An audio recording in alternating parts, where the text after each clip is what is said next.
നമസ്കാരം. കർഷകരെയും ശമ്പളക്കാരെയും വാരി പുണർന്ന് നരേന്ദ്രമോദി സർക്കാരിന്റെ അവസാന ബജറ്റ് ആദായ നികുതി ഇളവിന്റെ പരിധി 5 ലക്ഷം രൂപയാക്കി. എല്ലാ ചെറുകിട കർഷകർക്കും വർഷം തോറും അക്കൗണ്ടിൽ 6000 രൂപ വീതം എത്തിക്കും. അസംഘടിത മേഖലയിലെ മുഴുവൻ തൊഴിലാളികൾക്കും pension. For FY 19-20 also, I propose the following changes.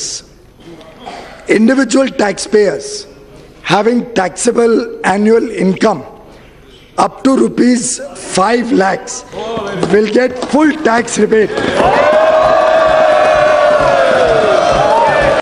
This income support will be transferred directly into the bank accounts of beneficiary farmers in 3 equal installments of rupees 2,000 each. This program will be funded 100% by the government of India. ये programme 1 दिसंबर 2018 से ही लागू किया जाएगा और पहली किश्त 2000 रुपए की जल्द ही सूचियां बना के उनके खाते में भेजी जाएगी. ബജറ്റ് പ്രതികരണവുമായി കേന്ദ്രമന്ത്രി അൽഫോൺസ് കണ്ണന്താനം മാധ്യമങ്ങളെ കാണുകയാണ്. ഇപ്പോൾ അതിലേക്ക്. ഈ സർക്കാർ ചെയ്തിരിക്കുന്നത് കഴിഞ്ഞ 4 വർഷം കൊണ്ട് ഇന്ത്യയുടെ ചരിത്രത്തിൽ 65 വർഷം കൊണ്ട് ചെയ്യാൻ പറ്റാത്ത കാര്യങ്ങളെല്ലാം പാവങ്ങൾക്ക് വേണ്ടി കഴിഞ്ഞ 4 വർഷം കൊണ്ട് ചെയ്യാൻ സാധിച്ചിട്ടുണ്ട്. ഈ സർക്കാർ കഴിഞ്ഞ ഈ 4 വർഷത്തിലധികമായിട്ട് അത്ര കണ്ട് ജനങ്ങളെ ആകർഷിക്കാൻ തക്ക കാര്യങ്ങൾ ചെയ്തിട്ടില്ല എന്നതുകൊണ്ടാണ് അവസാനം പടിയിറങ്ങുന്നതിന് മുമ്പ് വലിയ ജനപ്രിയ പ്രഖ്യാപനം നടത്തിയിരിക്കുന്നത്. അതാ പറഞ്ഞ ഇതിപ്പോ നമ്മൾ അതിന് സമയമൊന്നും നോക്കേണ്ട ആവശ്യമില്ല. ജനങ്ങൾക്ക് എപ്പോൾ എന്താണ് അൽഫോൺസ് കണ്ണന്താനം ബജറ്റിന്റെ കുറിച്ചുള്ള പ്രതികരണം നടത്തുകയാണ് ഡൽഹിയിൽ. ഇപ്പോൾ വിവരങ്ങളുമായി ഉണ്ണികൃഷ്ണൻ കൂടി ചേരുന്നു നമ്മോടൊപ്പം. ഉണ്ണികൃഷ്ണനിലേക്ക് പോകുന്നതിന് മുമ്പ് TJ ശ്രീലാൽ എനിക്കൊപ്പമുണ്ട് ന്യൂസ് ഡെസ്കിൽ നിന്ന്. ശ്രീലാൽ, ഈ കർഷകർ തൊട്ട് മധ്യവർഗം വരെയുള്ള ആളുകൾക്ക് നല്ല ആനുകൂല്യം പ്രഖ്യാപിച്ചുകൊണ്ടുള്ള തെരഞ്ഞെടുപ്പിൽ മോദി സർക്കാരിന് അനുകൂലമായ രീതിയിൽ ഭവിക്കാവുന്ന ബജറ്റാണ് പ്രഖ്യാപിച്ചിരിക്കുന്നത്. ബജറ്റിന്റെ ഏറ്റവും പ്രധാനപ്പെട്ട വിഷയങ്ങൾ ഏതൊക്കെയാണ്? തീർച്ചയായും സനീഷ്, ഈ ബഡ്ജറ്റിൽ നമ്മൾ നോക്കുമ്പോൾ ഏറ്റവും ആദ്യം വരുന്നത് ആദായ നികുതി വിഭാഗം തന്നെയാണ്. സർക്കാർ ജീവനക്കാർക്കും അതോടൊപ്പം തന്നെ സ്വകാര്യ മേഖലയിൽ തൊഴിലെടുക്കുന്നവർക്കും അവരുടെ ആദായ നികുതിയിൽ വലിയ ഒരു വിപ്ലവകരമായ മാറ്റം തന്നെയാണ് ഉണ്ടാക്കിയിരിക്കുന്നത്. 5 ലക്ഷം രൂപ വരെ ആദായ നികുതി ഇല്ല എന്ന് പ്രഖ്യാപിച്ചിരിക്കുന്നു. ആ പ്രഖ്യാപനം നടത്തുമ്പോൾ BJP MPമാർ കൈയടിച്ച് സ്വീകരിച്ചതിനപ്പുറം പ്രധാനമന്ത്രി ആ മേശപ്പുറത്ത് തട്ടി ആ വരവേൽപ്പ് തന്നെയാണ് അതിന്റെ ഒരു വലിയ പ്രതീകാത്മകമായ ഒരു ദൃശ്യം. അത്ര വലിയ ഒരു പദ്ധതി തന്നെയാണ് ഇപ്പോൾ പ്രഖ്യാപിച്ചിരിക്കുന്നത്. അത് എന്ത് ലക്ഷ്യമിട്ട് എന്നുള്ളത് മറ്റൊരു കാര്യം. എന്നാൽ അതിനോടൊപ്പം തന്നെ ഈ 5 ലക്ഷത്തിനപ്പുറത്ത് 1.5 ലക്ഷം രൂപയുടെ സേവിങ്സ്, അതായത് മറ്റ് ആനുകൂല്യങ്ങൾ, കുട്ടികളുടെ വിദ്യാഭ്യാസം ഉൾപ്പെടെയുള്ള മറ്റ് ആനുകൂല്യങ്ങൾ 1 ലക്ഷം വരെ സേവ് ചെയ്യാം. അപ്പോൾ 6.5 ലക്ഷം രൂപ വരെ പ്രതിവർഷം വരുമാനം ഉള്ളവർക്ക് ആദായ നികുതി ഉണ്ടാകുന്നില്ല എന്നൊരു വലിയ പ്രഖ്യാപനം തന്നെയാണ് ഉണ്ടായിരിക്കുന്നത്. അതിനൊപ്പം തന്നെ വീട്ടുവാടകയിൽ 2 വീടുകൾക്കുള്ള വാടകയിൽ നിങ്ങൾക്ക് ഇപ്പോൾ ആനുകൂല്യം ലഭിക്കുമെന്ന് പ്രഖ്യാപിച്ചിരിക്കുന്നു.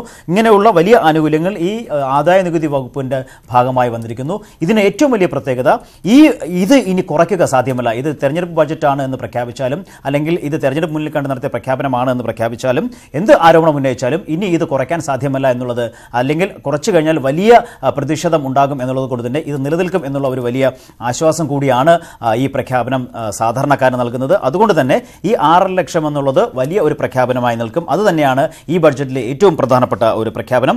അത് കഴിഞ്ഞാൽ പിന്നീട് കർഷകന്റെ കാര്യത്തിലേക്ക് വരുന്ന പ്രഖ്യാപനമാണ്. അതൊരു വലിയ ഒരു ആനുകൂല്യം പ്രഖ്യാപിച്ചിരിക്കുന്നു. 6000 രൂപ 3 ഗഡുക്കളായി കർഷകന്റെ അക്കൗണ്ടിലേക്ക് എത്തും എന്നുള്ളത് തന്നെയാണ്. അതും ഒരു തെരഞ്ഞെടുപ്പ് പ്രഖ്യാപനം എന്നുള്ള ആരോപണം ഉണ്ടാകും. കാരണം മുൻകാല പ്രാബല്യത്തോടെ 2018 ഡിസംബർ എന്നുള്ള മുൻകാല പ്രാബല്യത്തോടെയാണ് ഇത് പ്രഖ്യാപിച്ചിരിക്കുന്നത്. അതായത് തെരഞ്ഞെടുപ്പിലേക്ക് പോകുന്നതിന് മുൻപ് 2000 രൂപ എല്ലാ കർഷകന്റെയും അക്കൗണ്ടിലേക്ക് വീഴും എന്നുള്ള ഒരു പ്രഖ്യാപനമാണ്. തീർച്ചയായും കർഷകർ നേരിടുന്ന പ്രശ്നങ്ങൾക്ക്, പ്രതിസന്ധികൾക്ക് അതൊരു പരിഹാരമാകില്ല, ഒരു പക്ഷേ ആകുമായിരിക്കില്ല. എങ്കിലും തെരഞ്ഞെടുപ്പിന് തൊട്ട് മുൻപ് ഇവരുടെ എല്ലാം അക്കൗണ്ടിലേക്ക് 2000 രൂപ വീതം എത്തും. അതും പീയൂഷ് ഗോയൽ എടുത്തു തന്നെ പറയുകയുണ്ടായി. അടിയന്തരമായി തന്നെ ഈ 2000 രൂപ വെച്ച് നൽകും, അതിനുള്ള നടപടികൾ സ്വീകരിക്കുമെന്നും അതിനുള്ള തുക അദ്ദേഹം 25,000 കോടി രൂപ അദ്ദേഹം വകയിരുത്തുകയും ചെയ്തിരിക്കുന്നു. അത് കഴിഞ്ഞ് അസംഘടിത മേഖലയിലേക്കാണ് പിന്നീട് വന്നത്. അസംഘടിത മേഖലയിലും അതുപോലെ തന്നെയുള്ള പ്രഖ്യാപനങ്ങൾ ഉണ്ടായിരിക്കുന്നു. പെൻഷൻ, അസംഘടിത മേഖലയിലെ എല്ലാവർക്കും പെൻഷൻ, അതായത് സംഘടിത മേഖലയിൽ തൊഴിൽ ലഭിക്കുന്നവർക്കുള്ള ആനുകൂല്യങ്ങൾ ആദായ നികുതി വകുപ്പിൽ എത്തുന്നു. അത് കഴിഞ്ഞാൽ കർഷകർക്കുള്ള ആനുകൂല്യങ്ങൾ പ്രഖ്യാപിക്കുന്നു. രാജ്യത്ത് ഏറ്റവും കൂടുതൽ പ്രതിഷേധം ഉയർന്നു നിൽക്കുന്ന കർഷകർ, അവർക്കുള്ള ആനുകൂല്യങ്ങൾ പ്രഖ്യാപിക്കുന്നു. ഒപ്പം തന്നെ മറ്റു ഏറ്റവും അധികം ഉള്ള അസംഘടിത മേഖല, ഞാൻ താങ്കളിലേക്ക് തിരിച്ചു വരാം. കൂടുതൽ വിവരങ്ങൾ ആവശ്യമുണ്ട്. ഇപ്പോൾ പി.കെ. കുഞ്ഞാലിക്കുട്ടി സംസാരിക്കുകയാണ് ഡൽഹിയിൽ ബജറ്റിന്റെ പ്രതികരണമായിട്ട്. അതിലേക്ക് തീരാൻ പോകുന്ന സമയത്ത് ഒരു ആളി കത്തലാണത്. അതോടുകൂടി തീരും.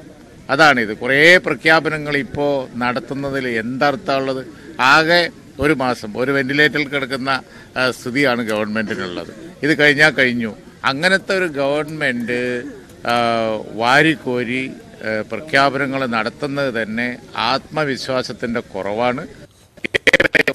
പി.കെ. കുഞ്ഞാലിക്കുട്ടി അടക്കമുള്ള കേരളത്തിൽ നിന്നുള്ള എംപിമാരടക്കം പ്രതികരിച്ചുകൊണ്ടിരിക്കുകയാണ് ബജറ്റിനെ കുറിച്ച്.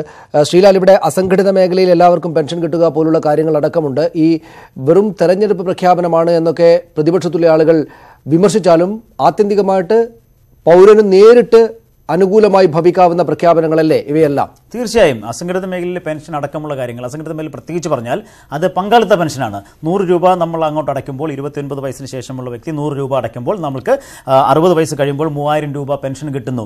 ഇത് ഏതൊരു സർക്കാർ വന്നാലും എടുത്തു കളയാൻ പറ്റുന്നൊരു പദ്ധതിയല്ല പങ്കാളിത്ത പെൻഷൻ എന്നുള്ളത് കൂടി കണക്കെടുക്കുമ്പോൾ. കാരണം സർക്കാരിൻ്റെ മാത്രം ആനുകൂല്യം കൊണ്ട് വരുന്നതല്ല. അതുകൂടി കണക്കിലെടുക്കുമ്പോൾ തീർച്ചയായും ഇത് നടപ്പിലാക്കിയേ തീരൂ എന്നുള്ളത് പ്രശ്നമുണ്ട്. ഇപ്പോൾ ആരോപണങ്ങൾ വരുന്ന പോലെ അവസാന നിമിഷത്തെ ആളിക്കത്തലെന്ന് പറഞ്ഞാലും പല പദ്ധതികളും പദ്ധതിയിൽ നിന്ന് സർക്കാരിന് പിൻവാങ്ങാൻ പറ്റാത്ത സാഹചര്യത്തിലേക്കുള്ള കാര്യങ്ങൾ കൂടിയാണ് ഈ പ്രഖ്യാപിച്ചിരിക്കുന്നത്. കാമധേനു പദ്ധതി, പശുക്കളുടെ ഈ സർക്കാരിൻ്റെ നയം തന്നെ ഗോ സംരക്ഷണം തുടങ്ങിയ കാര്യങ്ങൾ വരുമ്പോൾ പശുക്കൾക്ക് സംരക്ഷണത്തിനായി അവരുടെ പാൽ ഉൽപ്പാദനം കൂട്ടുന്നതിനായി കാമധേനു പദ്ധതി വരുന്നു. കേരളം അടക്കമുള്ള സംസ്ഥാനങ്ങളുടെ വലിയ ആവശ്യമായിരുന്നു ഓഖി ദുരന്തമെല്ലാം ഉണ്ടായപ്പോൾ ഫിഷറീസ് വകുപ്പിന് പ്രത്യേക ആനുകൂല്യങ്ങളും പ്രത്യേക പരിഗണനയും വേണമെന്നുള്ളത്. അതിൽ ഒരു നടപടി ഉണ്ടായിരിക്കുന്നു. ഫിഷറീസിന് ഒരു പ്രത്യേക പദ്ധതി, ഒരു വകുപ്പ് തന്നെ ഇവിടെ ഉണ്ടായിരിക്കുന്നു. അത് ഒരു വലിയ ഗുണകരമായ കാര്യമായി ഭവിക്കും. അതോടൊപ്പം തന്നെ ജീവനക്കാരുടെ കാര്യത്തിൽ, സർക്കാർ ജീവനക്കാരുടെ കാര്യത്തിലും പ്രത്യേക ചില പ്രഖ്യാപനങ്ങളും ആനുകൂല്യങ്ങളും ഉണ്ടായിരിക്കുന്നു.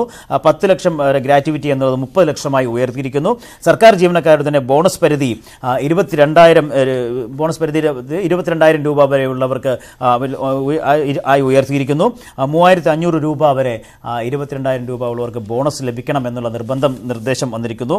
കേന്ദ്ര സർക്കാർ ജീവനക്കാർക്കാകുമ്പോൾ ഇത് 7,000 രൂപയായി അവരുടെ ബോണസ് വർദ്ധിക്കുന്നു. ഇങ്ങനെ എല്ലാ മേഖലകളിലും ഊന്നിയുള്ള ഒരു ബജറ്റ്. അതോടൊപ്പം തന്നെ ഈ പ്രഖ്യാപനങ്ങൾ തന്നെ വളരെ രസകരമായും അതോടൊപ്പം തന്നെ വളരെ ഒരു ആകാംക്ഷ ഉണ്ടാകുന്ന രീതിയിലും ആണ് പീയൂഷ് ഗോയൽ നടത്തിയത് തന്നെ. തുടക്കത്തിൽ കാര്യങ്ങൾ പറഞ്ഞു വരുന്നു, കഴിഞ്ഞ ഈ സർക്കാരിൻ്റെ 5 വർഷത്തെ നേട്ടങ്ങളും മറ്റും എണ്ണി പറഞ്ഞു വരുന്നു. അതിനുശേഷം ചെറിയ ചെറിയ പ്രഖ്യാപനങ്ങൾ ഉണ്ടാകുന്നു, പ്രത്യേകിച്ച് ഗ്രാമീണ മേഖലയിലെ. ഒരു നിമിഷം ശ്രീലാൽ, ഞാൻ തിരിച്ചു വരാം. ഇപ്പോൾ Muslim League M P Shri E T Muhammad Basheer സംസാരിക്കുകയാണ്. അതിലേക്ക് ചെയ്യാൻ കഴിയാത്ത കാര്യം തെരഞ്ഞെടുപ്പ് മുമ്പേ നിൽക്കുന്ന സമയത്ത് അതിലേക്കുള്ള ഒരു മാന്ത്രിക വിദ്യ കാണിക്കുന്നു എന്നല്ലാതെ അവരുടെ അനുഭവം വെച്ച് നോക്കിയാൽ അവർക്ക് തിരിച്ചു വരില്ലെന്ന് അവർക്കറിയാം. അതുകൊണ്ട് രക്ഷപ്പെടാനുള്ള അവസാന തന്ത്രം എന്നുള്ള നിലയിലാണ് ഈ വാരിക്കോരി വിതരണം ചെയ്ത പ്രഖ്യാപനങ്ങൾ നടത്തിയിട്ടുള്ളത്. യാഥാർത്ഥ്യവുമായിട്ട് ഇതിന് യാതൊരു ബന്ധവുമില്ല. ശ്രീലാൽ, ഇവിടെ യാഥാർത്ഥ്യവുമായി ബന്ധമില്ല എന്നൊക്കെ അല്ലാതെ ഈ പ്രഖ്യാപനങ്ങൾ വേണ്ടത്ര പോരാ എന്ന് പറയാൻ ഒരു പ്രതിപക്ഷ കക്ഷിക്കും പറ്റാത്ത സാഹചര്യം കൂടെ സൃഷ്ടിച്ചു വെച്ചിരിക്കുകയാണ് നരേന്ദ്രമോദി സർക്കാർ എന്നത് വസ്തുതയല്ലേ? ഒപ്പം ഈ കാർഷിക മേഖലയെ സംബന്ധിച്ച് 6,000 രൂപ നേരിട്ട് വ്യക്തിപരമായിട്ട് ഓരോ ആളുകൾക്കും നൽകുന്നു എന്ന് പറയുമ്പോൾ ആദായ നികുതിയുടെ കാര്യത്തിൽ വലിയ ഇളവാണ് ഗവൺമെന്റ് പ്രഖ്യാപിച്ചിട്ടുള്ളത്. ഞാനതിന്റെ സാങ്കേതിക വശങ്ങളിലേക്ക് കടക്കുന്നില്ല. അത്തരത്തിലൊരു നയപരമായ നിലപാട് പ്രഖ്യാപിച്ച് ധനബില്ല് പാസ്സാക്കാനുള്ള പൊളിറ്റിക്കൽ മാൻഡേറ്റ് സത്യത്തിൽ ഈ ഗവൺമെന്റിനില്ല. സ്വാഭാവികമായും ഗവൺമെന്റിന് ഭൂരിപക്ഷമുള്ളത് കൊണ്ട് വേണമെങ്കിൽ ഇന്ന് അവതരിപ്പിച്ച ധനബില്ല് സഭയിൽ പാസ്സാക്കിയെടുക്കാം. 5 ലക്ഷം രൂപ വരെ വരുമാനമുള്ളവരെ ആദായ നികുതിയുടെ പരിധിയിൽ നിന്ന് ഒഴിവാക്കുന്ന നിയമനിർമ്മാണം നടത്താം. തീർച്ചയായിട്ടും അത് ഇടത്തരക്കാർക്ക് ആശ്വാസകരമായിരിക്കുമെന്ന കാര്യത്തിൽ സംശയം വേണ്ട.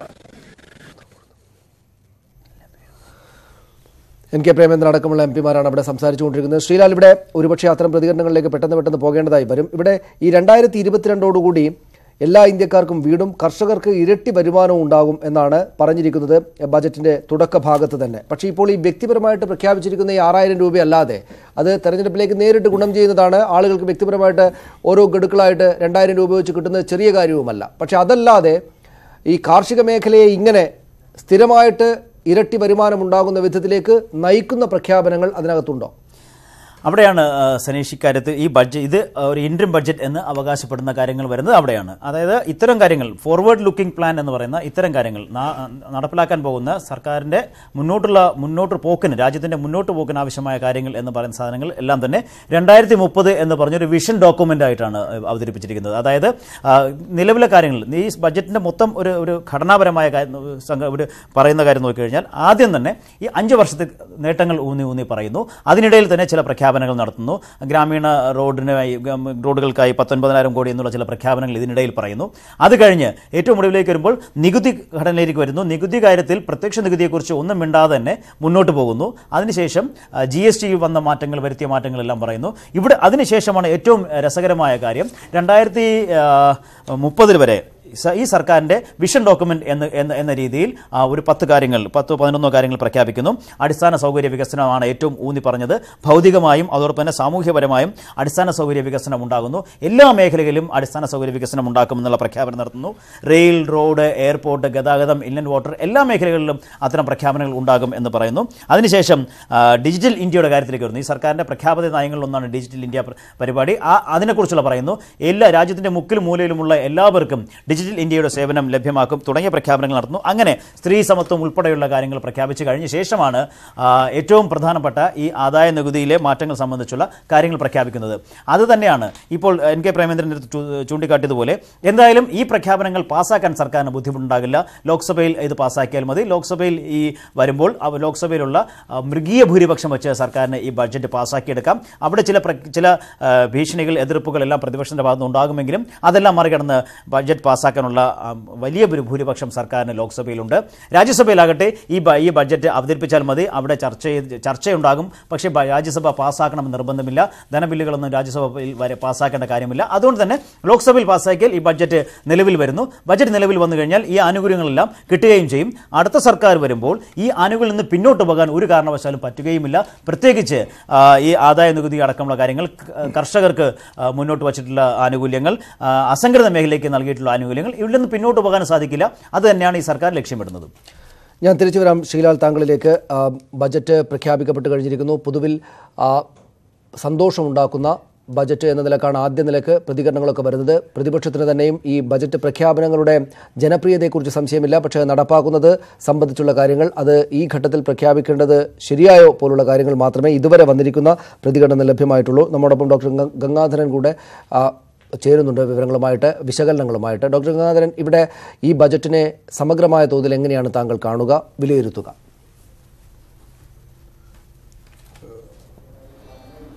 ധനകാര്യമന്ത്രിയുടെ ചുമതല അല്ലെങ്കിൽ ഉത്തരവാദിത്വം വളരെ ലഘുവാണ് ഇപ്രാവശ്യം എന്ന് പറയാം. കാരണം തിരിച്ചു വരും എന്നൊരു പ്രതീക്ഷ ഇല്ലാത്തതുകൊണ്ടും തിരിച്ചു വരണം എന്ന ആഗ്രഹം ഉള്ളതുകൊണ്ടും ധാരാളം വാഗ്ദാനങ്ങൾ ഉൾക്കൊള്ളുന്ന ഒരു ബജറ്റാണ് ഈ പ്രാവശ്യം അവതരിപ്പിച്ചിട്ടുള്ളത്. പല വാഗ്ദാനങ്ങളും മോഹിപ്പിക്കുന്നവയാണ്. കാരണം തിരിച്ചു വരണം എന്നുള്ള ആഗ്രഹം ഉള്ളതുകൊണ്ടാണ് അത്തരം വാഗ്ദാനങ്ങൾ നിരത്തുന്ന ഒരു ബജറ്റ് ഈ പ്രാവശ്യം ധനകാര്യമന്ത്രി അവതരിപ്പിച്ചത്. പക്ഷേ പലതിനും തുക വകയിരുത്തിയിട്ടുണ്ടെങ്കിലും ആ തുക എങ്ങനെ സമാഹരിക്കും എന്നുള്ളതിനെ സംബന്ധിച്ചിടത്തോളം അവ്യക്തത നിലനിൽക്കുന്നുണ്ട്. ഇപ്പോൾ ഉദാഹരണമായിട്ട് തൊഴിലുറപ്പ് പദ്ധതി, ഒരു ഉദാഹരണം മാത്രം പറയുകയാണെങ്കിൽ തൊഴിലുറപ്പ് പദ്ധതി. നിമിഷം ശ്രീ ഗംഗാധരൻ, അതിന് ഈ നമ്മുടെ ഈ ജനപ്രിയമായ 2 പ്രഖ്യാപനങ്ങൾ, ഒന്ന് കർഷകർക്ക് നേരിട്ട് പണം എത്തിക്കുക, അതിന്റെ വിശദാംശങ്ങളിലേക്ക് പോകുന്നതിന് മുമ്പ് അതിലേക്കൊന്ന് പോകാമെന്ന് കരുതിയിട്ടാണ്. കർഷകർക്ക് നേരിട്ട് 6,000 രൂപ കൊടുക്കുക എന്നതും ഈ പറയുന്ന ആദായ നികുതി പരിധി 5 ലക്ഷമായി ഉയർത്തിയതും വലിയ തോതിലുള്ള നേട്ടം എന്ന നിലക്ക് തന്നെ പറയാവുന്ന കാര്യങ്ങളല്ലേ? രാജ്യത്തെ ജനങ്ങളുടെ പല തട്ടുകളിലായി കിടക്കുന്ന ജനങ്ങളുടെ ജീവിതത്തെ നേരിട്ട് പോസിറ്റീവായിട്ട് ബാധിക്കുന്ന പ്രഖ്യാപനങ്ങളിലേക്ക് പോയില്ലേ അതുവഴി? കൃഷിക്കാർക്ക് നേരിട്ട് പണം കൊടുക്കുന്ന ഒരു ഏർപ്പാട്, അത് കേന്ദ്ര സർക്കാർ ആണ് ആദ്യമായിട്ട് പ്രഖ്യാപിക്കുന്നത്.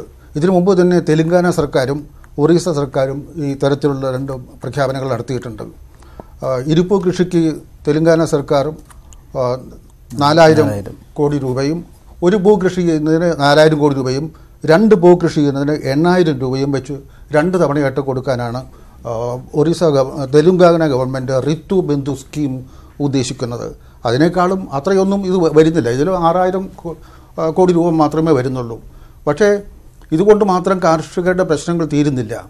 കാരണം കിട്ടുന്ന പണം ഉപയോഗിച്ച് വേണമല്ലോ അവർ മാർക്കറ്റിൽ നിന്ന് വളവും വിത്തും വളവും എല്ലാം വാങ്ങാനായിട്ട്, ഇലക്ട്രിസിറ്റി ചാർജ് കൊടുക്കണം തുടങ്ങിയിട്ടുള്ള കാര്യങ്ങൾ.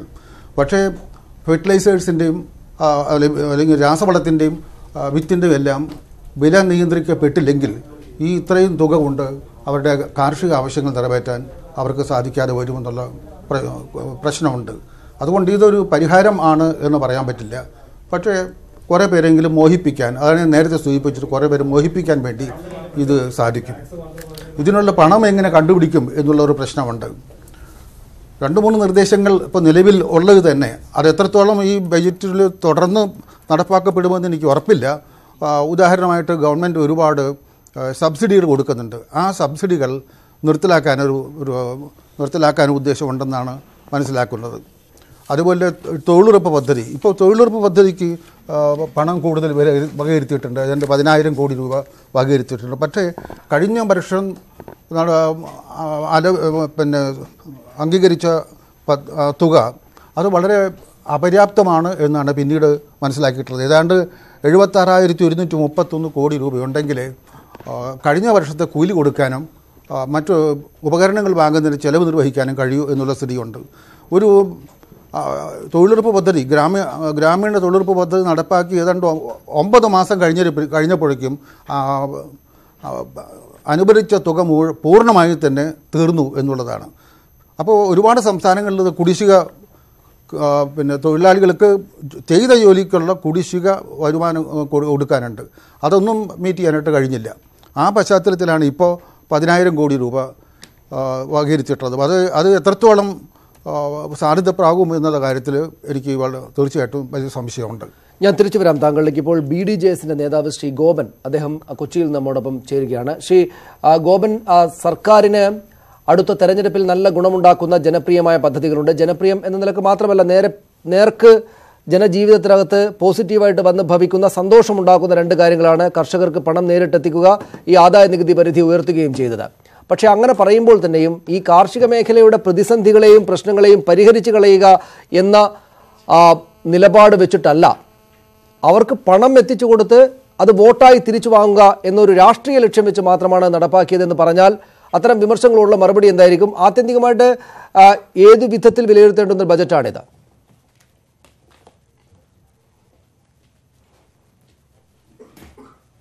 തിരഞ്ഞെടുപ്പുമായിട്ട് ബന്ധപ്പെട്ട് അല്ലെങ്കിൽ ഒരു ഇലക്ഷൻ ബഡ്ജറ്റായിട്ട് കാണരുത് എന്നുള്ളതാണ് എൻ്റെ അഭ്യർത്ഥന. കാരണം ഇത് എല്ലാ മേഖലകളിലും വളരെയധികം ദിശാബോധമുള്ള അല്ലെങ്കിൽ സുസ്ഥിരതയുള്ള ഒരു ബഡ്ജറ്റായിട്ട് വേണം ഇതിനെ കാണാൻ. നമുക്കറിയാം, ഈ കഴിഞ്ഞ വർഷങ്ങളുടെ ഒരു കണ്ടിന്യൂവേഷൻ, ഒരു തുടർച്ച എന്ന രീതിയിലാണ് ഈ ബഡ്ജറ്റ് അവതരിപ്പിച്ചിരിക്കുന്നത്. എല്ലാ മേഖലകളിലും, അത് വിദ്യാഭ്യാസ മേഖലയായിക്കോട്ടെ, കാർഷിക മേഖലയായിക്കോട്ടെ, അല്ലെങ്കിൽ അടിസ്ഥാന സൗകര്യങ്ങളായിക്കോട്ടെ, എല്ലാം നോക്കിക്കണ്ടുകൊണ്ട് അല്ലെങ്കിൽ അതിന് വലിയ രീതിയിലുള്ള ഒരു വിപ്ലവകരമായിട്ടുള്ള ഒരു മുന്നേറ്റത്തിന് വേണ്ടിയിട്ടുള്ള ഒരു ബഡ്ജറ്റ് എന്ന് വേണമെങ്കിൽ പറയാം.